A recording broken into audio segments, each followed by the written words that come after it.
Thank you for joining us for the very first episode of the Next Level Leadership Podcast, hosted by the Edmundson Group. And today, for our very first guest, I have the privilege of interviewing my friend and mentor, Ken Edmundson.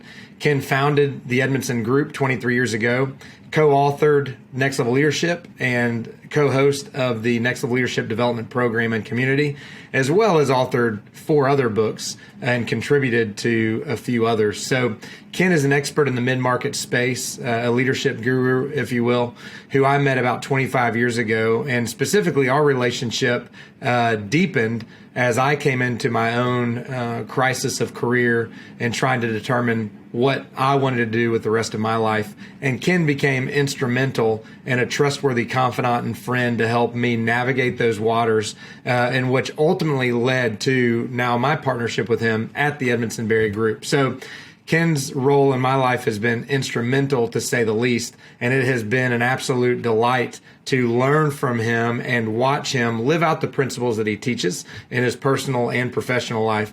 So today in our conversation, I asked Ken to go back a little bit into the early stages of his career and to really help me understand what it was about the mid-market space and the leadership in mid-market that attracted him to that space to really devote so much time, attention, and energy to that part of the market. We also talk about some of the unique challenges that are facing the mid-market in this day and age, in this technologically rapidly advancing era, as well as some of the generational challenges that we're facing and how we view the approach a leader can take in order to navigate some of those waters effectively. We also talk about some principles that are relevant to all mid-market companies, specific principles that are timeless, the tools themselves that can be used in the midst of some of those challenges, and really what we anticipate the future holding.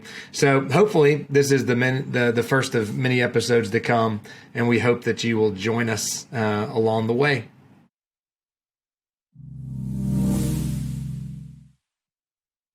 Welcome to the Next Level Leadership Podcast. I'm Shad Berry, here with my partner and friend, Ken Edmundson. And this is episode 1 of what we're calling the Next Level Leadership Podcast. The Next Level, of course, is the book that we wrote in 2020, navigating the dramatic changes that are coming in this decade. And then the leadership program, which really accompanies that, and now this podcast. And I'm really thrilled for multiple reasons to be able to have this conversation with Ken, largely because of what he means to me personally, and the journey that we've been on together, more specifically over the last 4 years, but over the last 25 as friends, and for him as a mentor to me.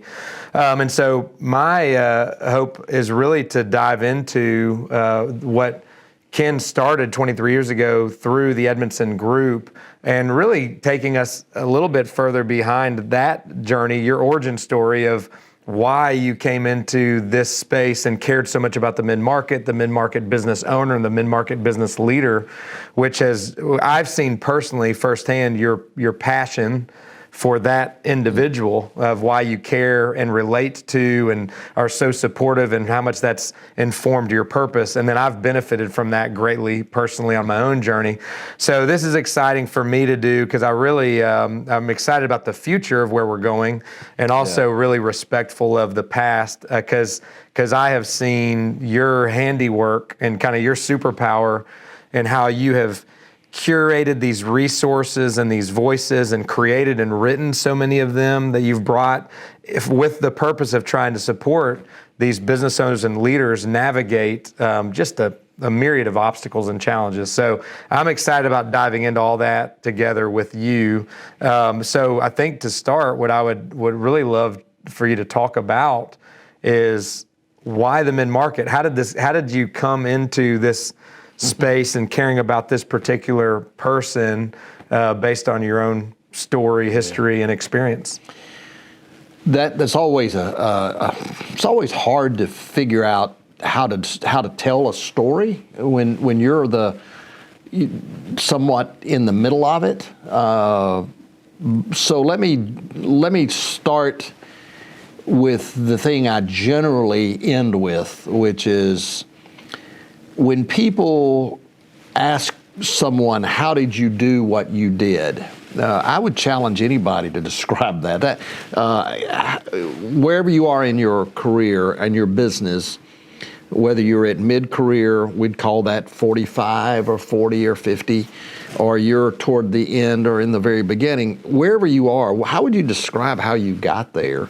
So I think it helps if I just always come back to those 5 simple pieces that I always say.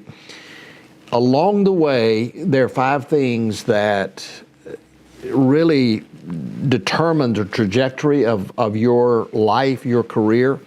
So put it in the context, if you ask an older man or woman who've gotten toward the end of their career and some young person says, how did you do that? Because that's always, I think when we're young, we think there's a magic formula. We hope there is. Right. We'd like somebody to give it to us. Think about that. There's not one in any sport. There's not one in business. There's no magic formula, but we want one. I would say everybody who answers that question can answer it basically around 5 things. One is spiritually, I'm going to always say God's involved in everything I've done. There's been a sense of that, not certainly perfect by any means, but there's always been a higher power. There's always been a sense of eternal hope. There's always been a sense of, and that drives purpose for me, what God create me for. And people might think of that as a higher calling than that, but I think God creates you for different reasons with different skills. So I'd always loved the business world. I'd always been fascinated by it. I don't know why, because I didn't grow up in it. It just impressed me. I just thought it was fun, but God's really given me a sense of that calling to be in the business world. But God's really, I always have to talk about that a lot, not in any way to compel someone that they have to be that way, but I think knowing that there's a higher power in your life is important. Number 2 is something that we all say we do, which I've always tried to stay current, learn. We'd call it education, not necessarily formal. That's important if you go that direction, but learn as much as you can learn. Constantly be interested in learning. We use, by the time we're in our mid-30s, maybe our early 40s, we use, so oftentimes I see good business men and women use experience rather, they've stopped learning and they're just building years of experience. And I've been doing this for a long time. Yeah, I've been doing it a long time, so I know what I'm doing. Yeah, don't question me or challenge me. Exactly, and knowing mode is what we call it instead of learning mode. So I've always tried to stay in learning mode. The third one is, and I had this experience even today coaching a very successful executive. I said, tell me how you've accomplished they're in mid-flight, they're in mid-career, but how have you done what you've done? I like to hear that story from everybody. And one of the things he said, which I always say, is relationships. I've had incredible people around me, and I don't mean just people who've worked with me or for me, if you want to say that, but people who've mentored me. You know, if I went into just the mentoring stories, we'd be here a long time. It'd be a great conversation. I have had the best, and not always been the best trainee, but looking back, I've said, man, one thing that one of my mentors told me one time when I thanked him for what he'd done, and I said, well, how can I ever repay you? Because what he did was just amazingly generous and kind, and to help me along my career. He would always say to me for years, I would ask him that question. He would always say to me, do it for somebody else. That really made an impact on me. So it wasn't just what am I getting, but what am I giving? What are, some have said lift as you go. That made an impression on me. He said to me, you might be very successful. You might gather up a lot of credentials and awards and money, but he said, if nobody else benefits from it, it's staying hay and stubble. It's gonna burn up. Which is also that spiritually oriented 100% component of how you view and have viewed other people, supporting and investing in them versus using them. Yeah. The fourth component of that has always been what I call values. We talk about that a lot in our program. You have values, whether you define them and live by them, other people know them, other people recognize them. Understand what drives you, what's non-negotiable in your life. Get to it early. There's a lot of conversation around values. What are they? How do you define them? We help with the men and women we work with to early on understand what are non-negotiables, because they really affect how you make decisions, how other people come towards you, how you do a lot of things. Your values are always going to be a part of that. Mm-hmm. And then the last one is that thing we call experience, but I call it luck. Doesn't make a good acronym without it doesn't. If you try to go yeah, L. So spiritual, education, relationship, values, and experience spelled SERVE, right, which is really a fun acrostic. But the luck is always, people always kind of step back and say, luck. Well, how do you do luck? I say, just do the other four things. There are things that are going to happen in your life that you could not predict, you could not have forecast, you could not have planned. And will you take advantage of them? Or will you be prepared to take advantage of them? So how I think about the beginning and the end is, how well am I doing those four things? Luck, you just kind of have it, and it's just fun. And you look back and you say, I don't know how I would teach that, because I couldn't have predicted it. So it's stuff that doesn't happen if you stay home. No. Like if you don't get out and take go, the risk. Right. You're not going to get right. Stretch it. So that was my journey, and the story is just all about that, and people almost like passing me along until handing you off. Yeah, handing me off till finally I think he's ready.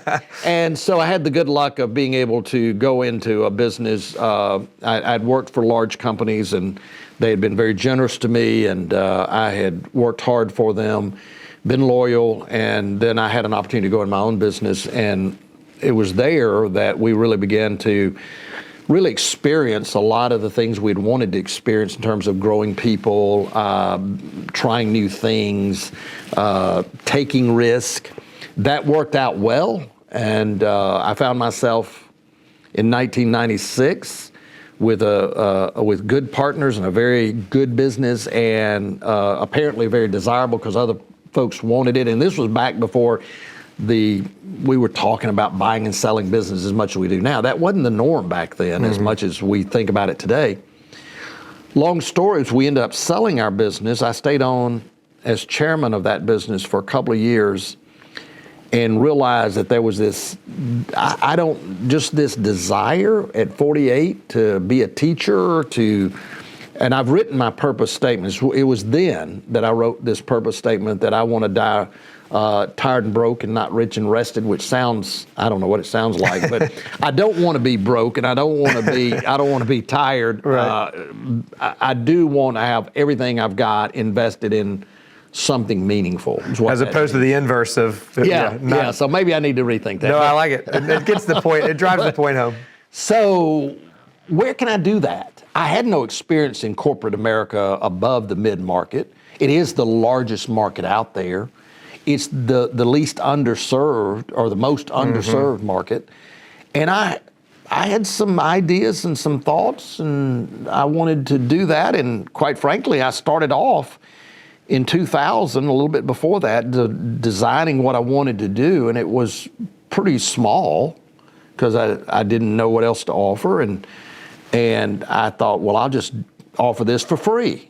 And people are going to hear that and they say, well, what happened? Because I did it for free for a while, and then my wife said, it must not be very good. And I said, why? She said, well, nobody wants to pay for it. Debbie, the truth teller.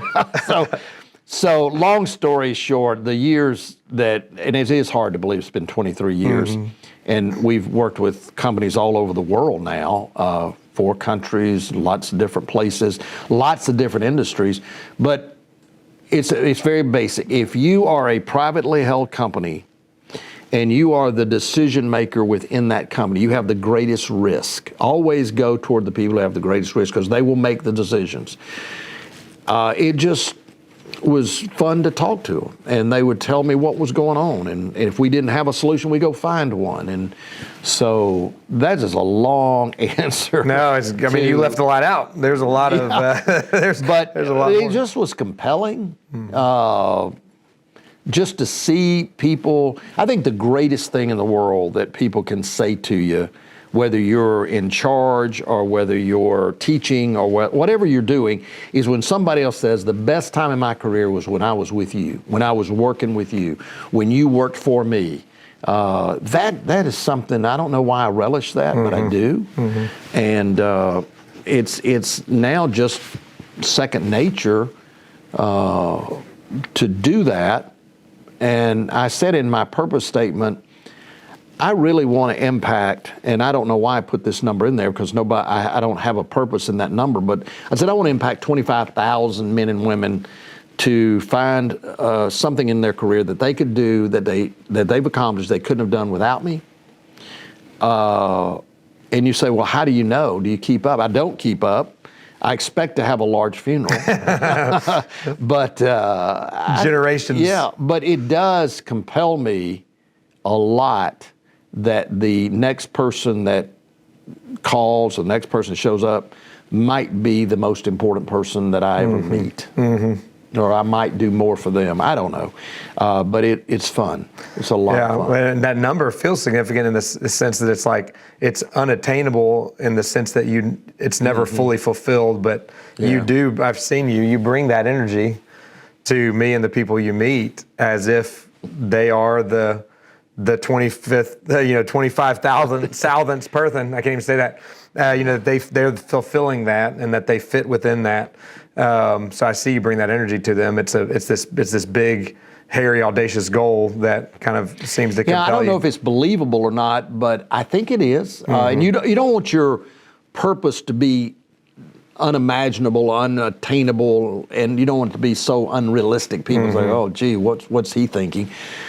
But the world's a big place, and you can get to 25,000 people in a lot of different ways. Now, we've done a lot of assessments, and we've talked to a lot of people, and how you affect them or help them can be very small over here, very big over here. It doesn't have to be this, and I don't have to know about it. They don't have to tell me about it. So how has the work, which kind of began out of your experience, how has that evolved, or how would you describe the evolution of what is Edmundson Group today from then to now, and some of the, how you've determined what areas to emphasize and focus on and what to deliver? That was easier for me than a lot of the things, because what we had done, we started a real estate business, and back in the 80s in the multifamily, people weren't longing to get it. That was kind of the poor man's real estate back then, not today, but it was kind of, okay, it's kind of like you finish last in your medical class, so you go do that. You kind of finish last in business school, so you go do multifamily. But the market, here's some of that luck. The market in the 80s turned in our favor, where now all of a sudden, instead of multifamily being this small family-owned groups and apartments, all of a sudden there was a boom in it. The tax laws changed to where large entities like insurance companies, large enterprises would own real estate in their portfolio. And they needed somebody to help them understand multifamily, buy it, sell it, manage it. And we built a company to meet that demand, which was new. It was evolving. It wasn't there. So that was probably my partner's idea, quite frankly. I was the more the go do it guy.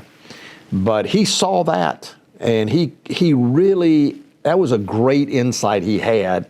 And then he convinced me that there was a business out of it. And so we went together and built this company. So to your question, the things that I brought into this business were the things we did there. And they're really pretty basic, as you know from our book, Short Track, CEO. You better understand the foundations of your business.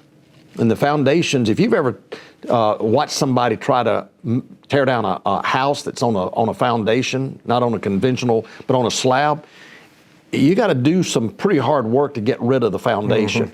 If the foundation is solid, if your values, your strategies, your culture, those things are solid, you foundationally, and most mid-market companies don't waste time building foundation. They just got to get to cash and get to sales, and they start off basically, how do I sell more and how do I get more? And then they realize before long they didn't build a solid enough foundation. So we started foundation in our company. So I'm going to tell you what we did, and then that was just automatic. We'd take it to the market because we were asked to. How'd you do that? What'd y'all do that was different? Well, we built the foundation. We really understood how to build a brand. Again, I give my partner a lot of credit because he worked hard on that idea. How do you build an emotional connection to the market? And we figured out how to do that, and subsequently to that, we got better at it afterwards because we got a partner now. Jim Sager came along, who's a genius at that, and he taught us even more. But we did that well. That was a box we wanted to bring to the market. Obviously, people. How do you hire them? How do you encourage them? How do you support them? How do you grow them? What do you do with? I mean, that is the. You say it all the time. It's the Henry Ford that hired the hands and people came attached. Right. So how do I deal with that? Today, what we started with today is so different than it is today. We've got more generations than we've ever had. There's so many dynamics. Technology alone has changed the world. We know that, we talk about it, but how has it done that? And what specifically has it done to you? And that's really, I almost feel like we're starting over. I mean, you and I started together in 2019 or so, even though we'd been buddies for a long, long time. What you brought was the missing piece, and that is, how do we understand people from an emotional and feeling standpoint? Relational. Yeah, we call it the software, and not the soft skills, but the software, because we were good at putting tools and assessing people. But we had to coach them, we had to help them. And so people is a big, big bucket. Everybody, I mean, you can almost ask any decision maker in any business, what's your biggest, what is almost guaranteed. What's your biggest strength? Our people. What's your biggest problem? Our people. Yeah. So, all right, which one of those you want to work on? You want to enhance the benefit, or do you want to fix the problem? So we could live there. You could almost build an entire business around that. But that's a big piece of it. We talk about it in our books. You and I, in the work we're doing now, it always starts there, doesn't it? And then the fourth piece was a little bit embarrassing to me when I started. I'm not a numbers person. Financial statements looked a little bit like kind of who figured this out and why is that, and yet I was thrown into it. Right. And so, as one of my friends said one time, I needed to act like I knew what everybody thought I did know. And it wasn't early on, it was later that some of the companies I worked for were very patient with me and knew that if we could teach this guy numbers and how to read numbers and how to understand numbers, he could probably do pretty well with it, because I was doing pretty well with that, by faking it. So we learned numbers. Now, again, we're not talking about accounting here. Right. You've got accountants to keep you out of jail and pay your taxes, and that's important.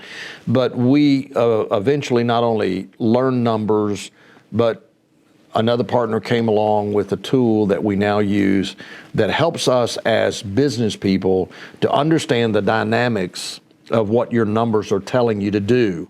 Your numbers are telling you a story. What's the narrative? Yeah. Right? What's the narrative? And what's interesting, in GAAP accounting, you've got a balance sheet and a P&L, and people think, well, where do they connect? And the place they connect is the place that is cash and value. How much cash have I got, and what kind of value am I growing? And we have a tool that'll tell them that, because their P&L, their balance sheet and their P&L don't tell them that. Now, if you want to find a CEO or an executive or a leader in a business who's really energized and they don't exactly know why they're energized, I'll guarantee they're building value. They may not know they are, as opposed to the one who's really struggling. And when we look at their numbers and put them into our platform, they're not creating value. As our partner says, you're busy fools. Right. You're not building value.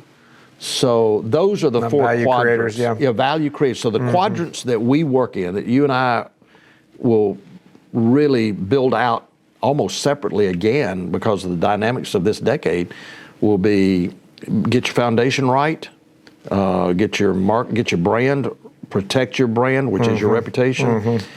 Understand your people. That's a full-time job, isn't it? And then understand what your numbers are telling you. And so there's a lot in all of that. I know, it's so good. And I think a common characteristic of, at least from my experience and observation in the mid-market space, feeling deficient, especially in the financial side or the branding side. I mean, in each of those areas, I think a mid-market owner tends to feel a little deficient in each one of those, which impacts our leadership, how we show up every day, the confidence we have in the work that we're doing. I felt that way. Right. So I kind of project that without making them admit it. But yeah, I would say we're all, if we're very candid, we're all a little bit deficient in all those areas. So what can we do to help? In mid-market, the enterprise companies have built solutions, and if they don't work, they throw them out and go pay for another one. We can't do that in the mid-market. We can't. We don't have those resources, and most of the books that are written out there, you can't access the people who wrote them to talk about them, and they're not necessarily doable. Yeah, when they didn't necessarily have the mid-market in mind when they were written.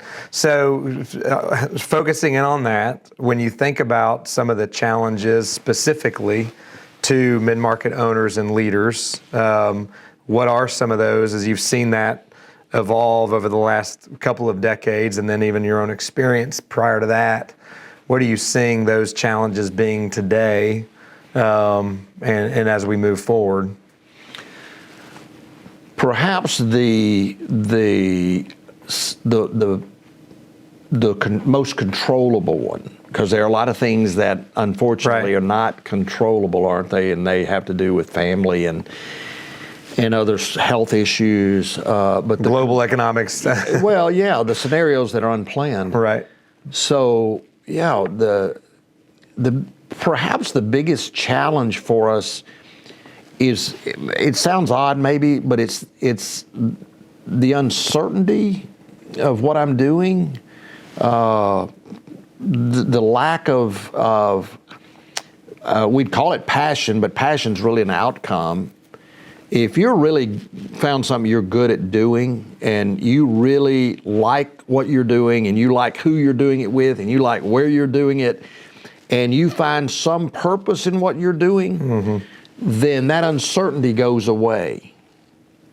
I find a lot of them, it's almost the way they describe it wouldn't say I'm uncertain about what I'm doing, but if you want to call it fear, are we going to get some there? insecurity around it, are we going to find a landing spot for this? Are we going to be absorbed by the marketplace? Most of us as owners, if we're candid about it, do have an uncertainty about whether we can grow it. What is it people always say? Listen, I want growing revenue, consistently growing revenue. I want people who are committed to what we're doing, and I want a process that is improving. And fourthly, candidly, if we're talking to business owners, they'll tell you, I want more time, more personal time. Well, everybody wants that, but they want more autonomy. In other words, they want to operate the business with less of them in it. We talk about that in one of our books, The Autopilot CEO. So going back to the idea, if you're really good at what you do, and you really like where you're doing it, who you're doing it with, and you've got a purpose in it,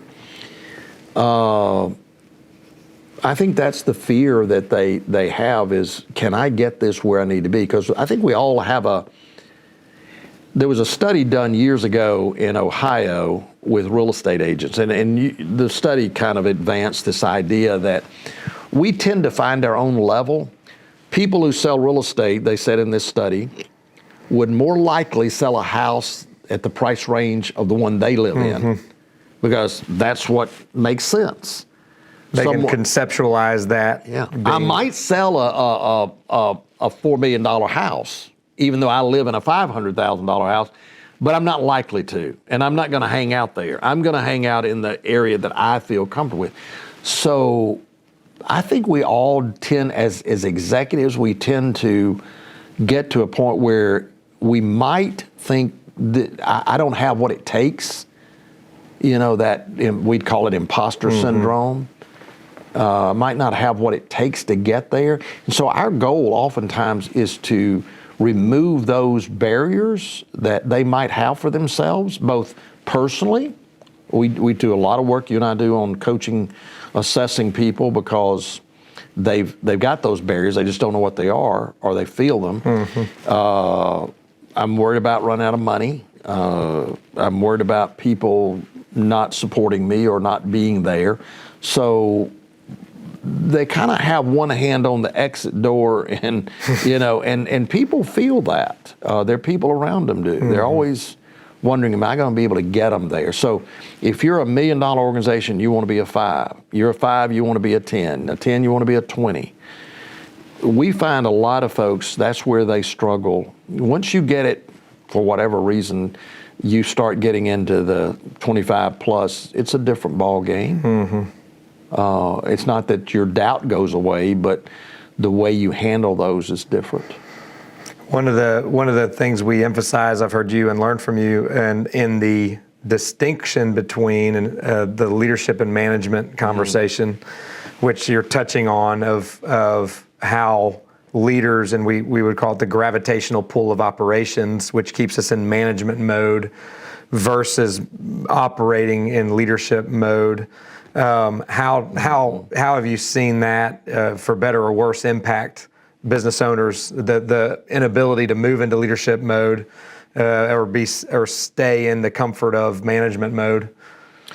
Probably one of the best and most meaningful insights personally to me. We interchange those terms. I hear that all the time. My leadership team, my management team, we're leaders. Those two positions are terribly different. And once we can define those differently in the mind of the decision makers, I don't care what your title is, as you say all the time, the title gives you what is it? It just defines appropriate authority. Yeah, it defines levels of authority, but it doesn't define. So the idea, as we say oftentimes, managers want more from you, leaders want more for you. And our natural wiring, when we do an assessment on somebody, that tells me what level of management they have the potential to go toward, or how we would coach them to go higher. You're naturally wired to manage. Your job description is to manage, get results, do this better. So that is not a diminished role. Being a manager, where you have to really oversee a certain responsibility, that's a big job. But if you only manage, it is more likely, or almost guaranteed, people will come and go. There will be dissatisfaction more. There'll be underperformance more. So where does leader come in? A leader is someone who can, while managing, transition to that position where I really want to see the best for you. I really want you to, because you're here and because you're valuable. Now we're going to hold you accountable. We want you to do your job, but we do want more for you. Leaders, they create vision. They hold people accountable to the values. They look for better ways to do things. They help people get better. They encourage people. Leaders grow people. Managers are important. and you can be both. Right. You never really graduate from one. You can't get away not from in mid-market. Right. Not in mid-market. I've met a few that are strictly have the role of leaders, entrepreneurs who navigate or get to the point where they're no longer running the business. They can. Bob Chapman, who wrote Everybody Matters, very much of a leader now, where he grew up as a manager, managing and growing this incredible business that he built. And there are others, but most of us are going to need to do both. And our natural wiring, our natural instincts are to manage. Yeah, it's very difficult, it seems, to make that transition. Hard to break Right. that. Hard to break it, because under pressure, we're going to resort to what we know to do, which is to command, demand, get results any way we can. And growing people is a different mindset. Well, that kind of set the table somewhat for, I think, Next Level Leadership. It did. So that was your brainchild, and you invited me into that, not only to co-author the book that you had started, but then also the program. So what was the premise for, or the need that you saw for Next Level Leadership in terms of the book and the program?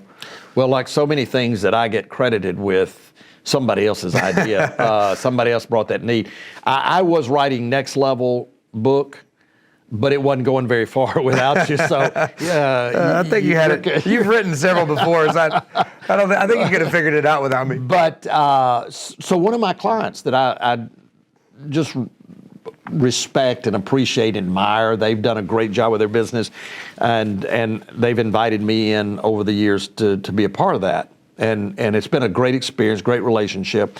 Came to me and around 2017 or so, and said, I've got someone on my team. I'm not going anywhere, but I would like, and he went through the same thing, I would like to grow this area of our business, this area, and I don't want to have to do it. I've got a guy on my team that if I didn't make it to the office tomorrow, could do it. But he could be a lot better where he is also and do a lot of the same things that I need him to do. But I don't know how to coach him. I don't know how to help him. And this is exactly what he said, if I gave him to you for a year and you taught him everything you would want him to do if he worked for you, what would you teach him? Now, the idea of giving him to me was not like property. Right. But what he meant was if you could set a schedule for him to work.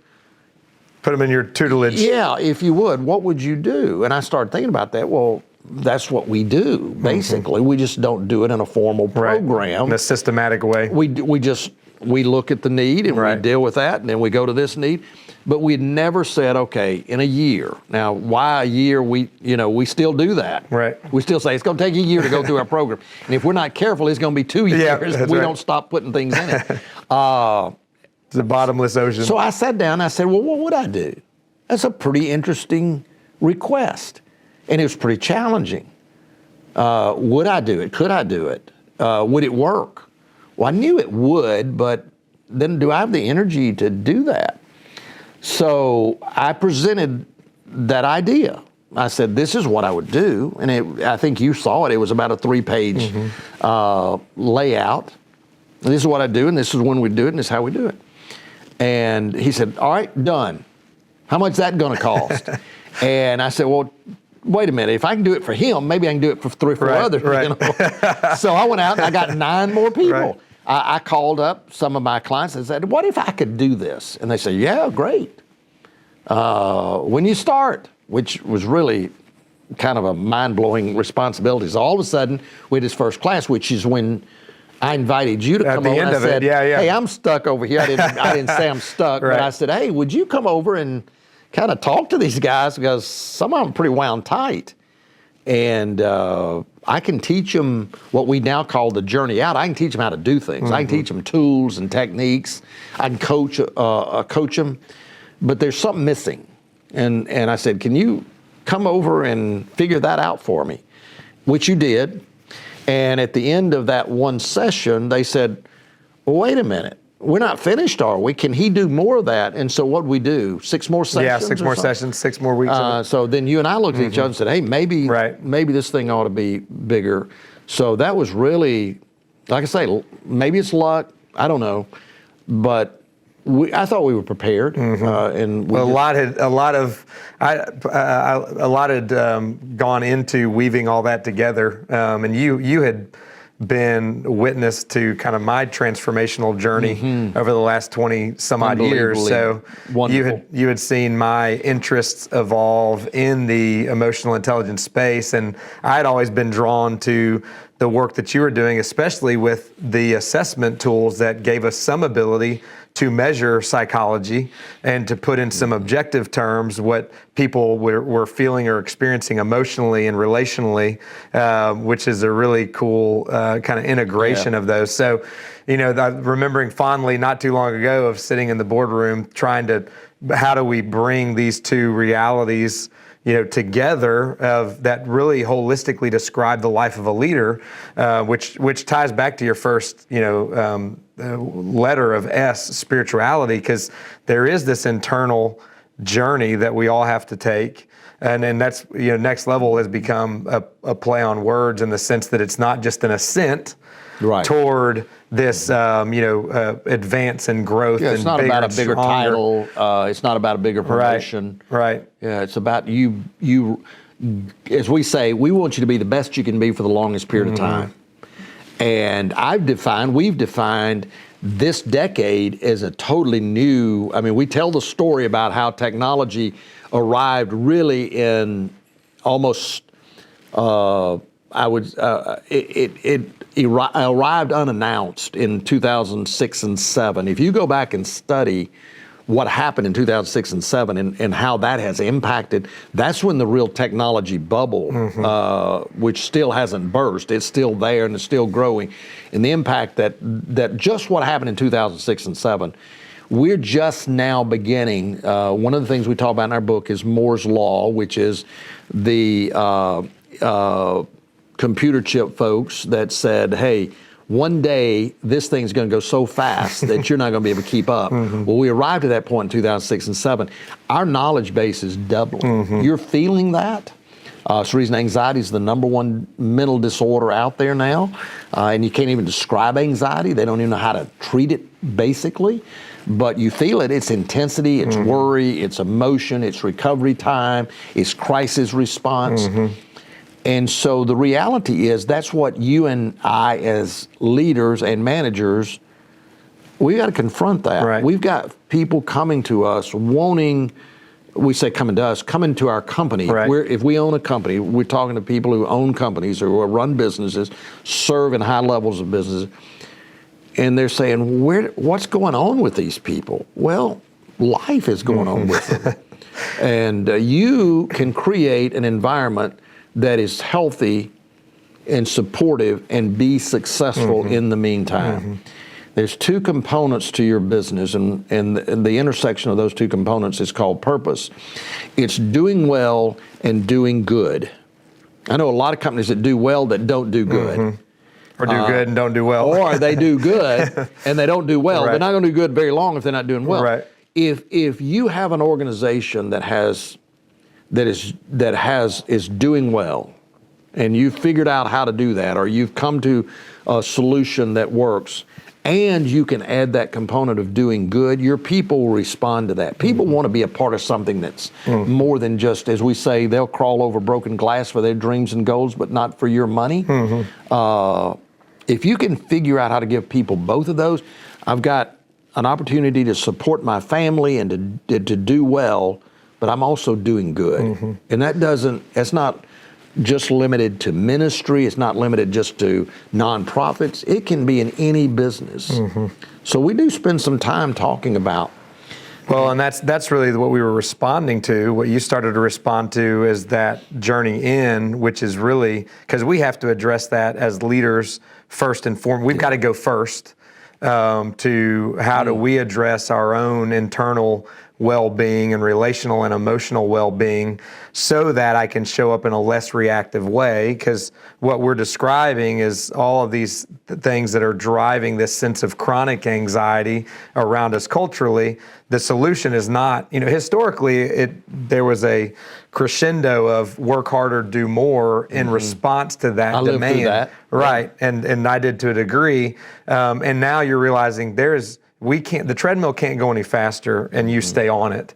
So if that's not the solution, then what is? And so that has really been a large part of where Next Level is attempting to meet the leader in the context that we're in at least for these next 10 years, and then figure out what it looks like after that. Yeah. But at least for this decade of going, this is something that we've got to respond to differently so that these leaders don't continue to fall prey to some of the occupational hazards that seem to be just consistent with workaholism and familial discord and health falling apart.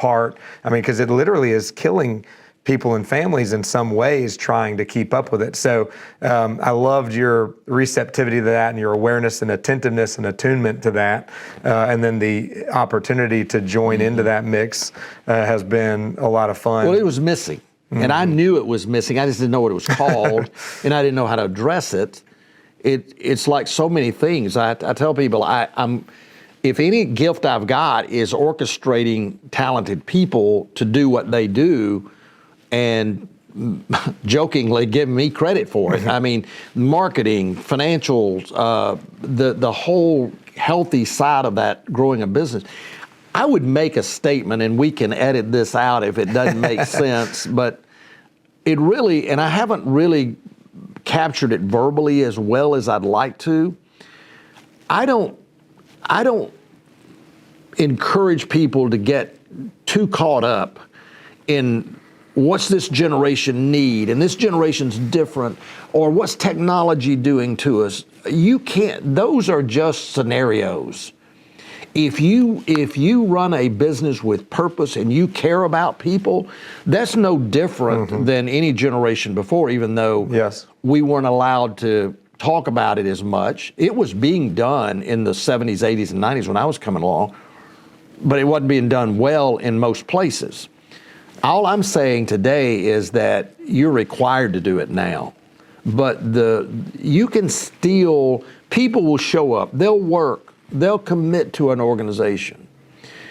We as leaders have to own that responsibility, and the ones who own it are going to win this decade. 1,000, yeah, they're going to win this decade. 1,000%. So that is the thing that is going to bring some ground and center our organizations and our people in a world where there's all this chaos around us, that will be the centering factor that kind of brings us a sense of stability. And that is what will be attractive to people. They'll be attracted to the stability and the consistency, not to the promise that you're somehow going to overcome and outlive and outlast and outsmart the chaos. So, but you will, but it'll be different, counterintuitive, I think. So I love that description. I think, a little bit of a gear shift, but it is consistent because this is all about your purpose. One of the things that I admire so much about you at this season of your career is how much energy and heart and passion you kind of talk poorly about your technological aptitude, but that's not true either. Like you've adapted, you've grown, you've continued to learn, and you bring all this energy. I think I really want to explore with you what is, because a lot of your peers, and you don't have to name names, they may be listening, but like in my observation of people in your cohort in terms of season are not necessarily bringing that much energy to work. Like, what is that? Well, that's generational. My generation, and I don't know, one of my mentors used to say it, I've heard other people say it as well. He said, if your philosophy of life is to get all you can all you get, sit on the lid and poison the rest, it's not going to go well for you. And I'm absolutely, take no credit for this, but grateful for it.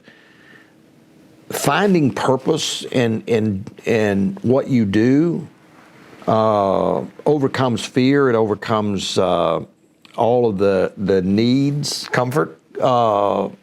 I don't consider it discomforting Right. to do what I do. Right.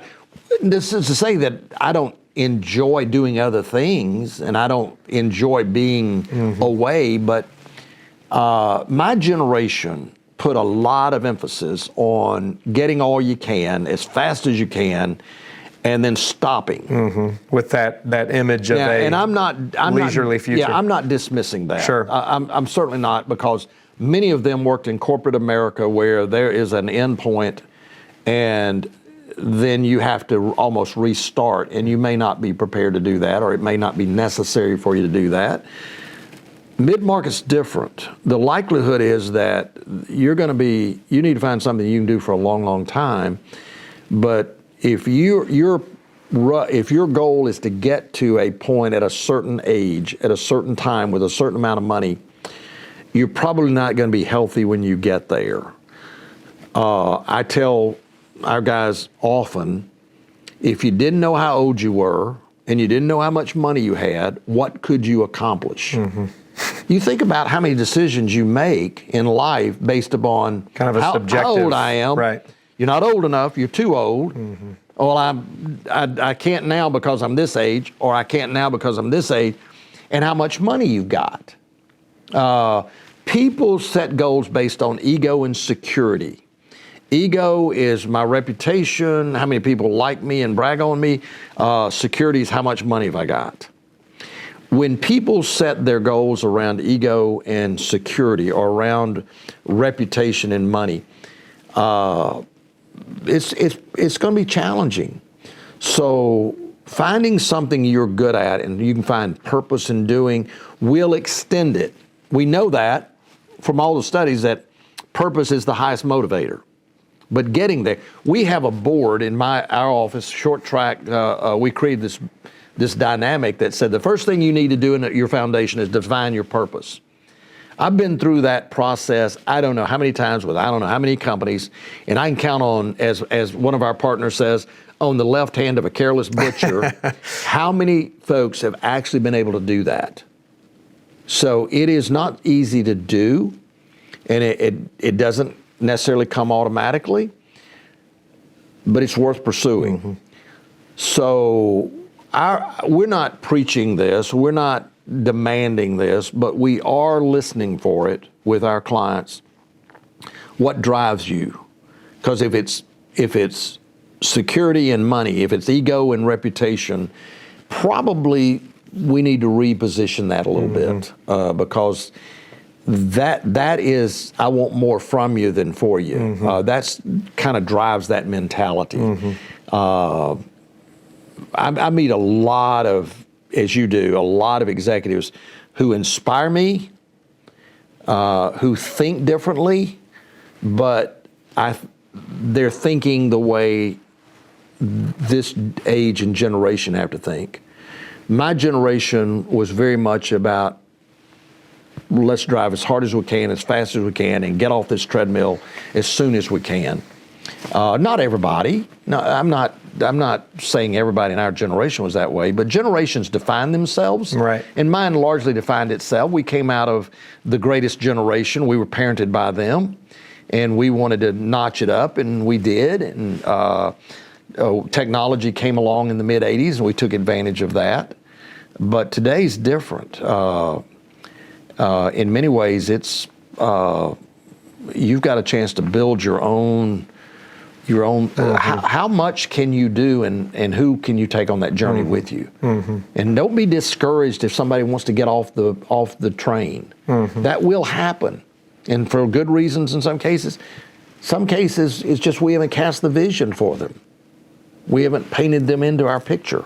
They felt like they were probably they were just being used, and I don't mean that in a literal sense, but they didn't feel valued. That they were contributing or appreciated. So for that. don't hear me say it's all about making people feel valued and important. That is critical, but they still got to produce. They still got to bring something to the table, but you can help them with that. They're responsible.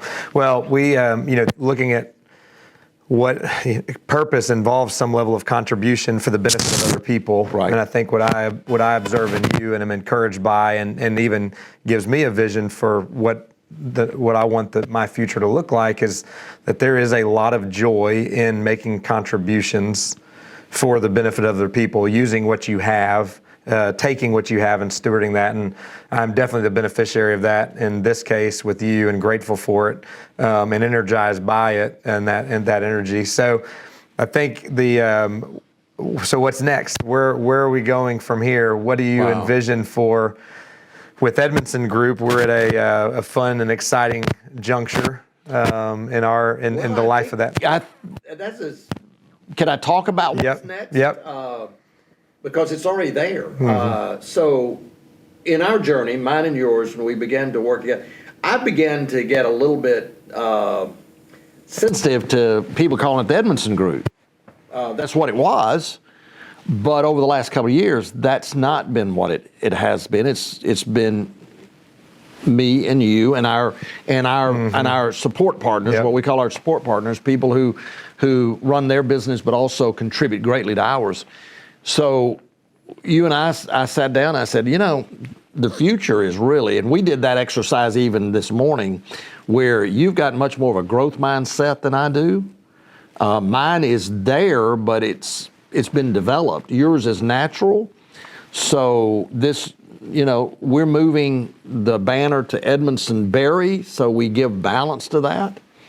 And I think the future is, you've got some great ideas about what we can do to support these mid-market companies, both from a practical, what we call the journey out, which is what are the tools and techniques, which I'll continue to focus on. I love the opportunity now just to create and write and do some things and really address some things I've always wanted to, but hadn't had necessarily the time. As you began to develop what we call the integration, the journey in, how do we build healthier individuals, which build healthier companies, which build more successful cultures. And we haven't really put a cap on that vision yet. I don't know that we're incapable of doing it. I think we're afraid to say, well, this is where it could go, because I'm not sure we're willing to settle for that. My sense about it, my idea is that we're beginning to look at this from a standpoint of what can we do to help these mid-market organizations be the best they can be for the longest period of time. What can we contribute to that? We've got a lot of tools, a lot of ideas. The question is, do we have enough bandwidth to do it? Yeah, it's been an absolute joy and honor and exciting for me, because you've developed all these pieces and you've had them and these relationships. And so being able to organize those in a new way, or just kind of bring those things together in relationship to deliver maximum value to our clients and meet them where they are in the context of this decade and this age, it does create tons of opportunity that we're excited about. And so I am thrilled to build on that foundation, because the principles haven't changed. Those 4 quadrants in the short track model, that operating system, as you've described it back in 2010, I guess, when you originally wrote that with Jim and Nick, that operating system doesn't change. No. It's just a matter of the resources that are available to the mid-market. The roots get deeper. That's right. We add, we find, and some of that we couldn't have done in 2010 because it wasn't around. Right. Or we couldn't have imagined back then. Or they weren't as accessible to the mid-market leader in terms of brand strategy and development, or in the people or workforce optimization segment in terms of assessing people at a high level with these instruments. So yeah, I'm really thrilled with what lies ahead and your continued engagement and involvement in that, and the opportunity to formalize that partnership and work alongside of you to serve a lot of these clients in this space. It's because it really is an exciting segment of the market. And as we compare and contrast the Fortune 500 experience to the mid-market experience from a leadership perspective, trying to bring those tools and resources that the Fortune 500 companies have at their disposal, but bring those into the mid-market space to help the mid-market leader manage their energy in a way that gets more return and makes that more scalable for them, and then helping them develop their capacity, because most of us in the mid-market are learning on the job, and so there's really not a leadership development process that these companies or organizations have in-house. Yeah. So being able to deliver next level and cultivate that, which is now in its sixth class, moving into our seventh. So that community and seeing that kind of grow roots and start to blossom as a rich community of leaders coming together, where they have needs in common, leading in the mid-market space and being able to support them. So it's exciting, fun to do. It is, and I'm very fortunate in that I've had this career that got me to almost 50. I was 48. And so the old adage, and I get this from time to time, tongue in cheek, somebody will say, oh yeah, coaches, oh yeah, advisors, those consultants, those who can do and those who can't coach. And I've never had that concern, because I actually feel like I did it. If anything, what I don't want to do is use that experience to say to somebody, well, I did this, so you got to do this. But I am informed by that, and I do draw from that. But there is still a part of me that says, boy, I wish I could do it again. I wish knowing what I know now, particularly about people, as much as I was attuned to them then, so much more informed now because of you and some of the things you've taught me. I could. So what I'm doing is living vicariously through these men and women who run these businesses. And it's an oversimplification, perhaps, to say it, but I'm open to the challenge if somebody wants to talk about it. You could take those 4 concepts, if you'll just do them, if you'll just learn these 4 basic concepts and some of the tools that are within it, you're going to run a great organization. Now, you're not going to get it overnight. It's not as you say, it's not a pill, it's a path. That's not going to change. All we're doing is updating it in today's terminology, if you want to put it that way. You still, when you do surgery, you're still going to have to do surgery. They're just doing it with new ways of doing it. Maybe less invasive and a little easier. And so I'm absolutely comfortable with saying, if you do what we have built here, not because we built it or not because we're telling you to do it, we're only here to help enable you to do it. But if you can learn that, your ability, know yourself, as you say all the time, see and know yourself so you can connect and relate to others, so you can lead and grow your business. When you get to the lead and grow your business, here's what we do with that. But seeing and knowing yourself is the part that we've developed, helping you to know yourself. Because we spend a lot of time helping the decision makers to understand themselves, because what's the best model for them to understand other people? Understand themselves. And recognize they're not perfect human beings either. Right. As they're in progress. Yeah, but there are things, they have high energy, low energy, just like all of us do. Yeah. So know your limits as a leader. Keep it simple. That's maybe used too often, but really keep it simple. Our process is simple. Right. There's nothing difficult about it. Not reinventing the wheel. Yeah. And allow for dissent. Most of us, somewhere in our management role, aspiring to be leaders, and that's really what managers who aren't getting the results they want is because they hadn't learned to lead, perhaps. But allow for dissent. Allow people to tell you what they're thinking. Your title, your people make you a leader. Your title makes you a manager. Your job makes you a manager. So there's a lot of that stuff we talk about. I mean, we could go on and on with the books. I mean, we're just, what we're doing is just reading the books back yep. in this conversation. Yeah, well, I'm pumped about this conversation. I'm excited about future ongoing conversations in this format through this podcast because there's a thousand things we just talked about that we can revisit. I'd love to talk about culture specifically. I'd love to talk about hiring, interviewing, economics, measuring the value of your business, how you measure when to your buy, business, when to sell. Talk about our brand strategy. Talk about all of those things that emotional intelligence. Yeah. Yep. Yeah. Nothing that anybody who listens to this hadn't heard about before. Right.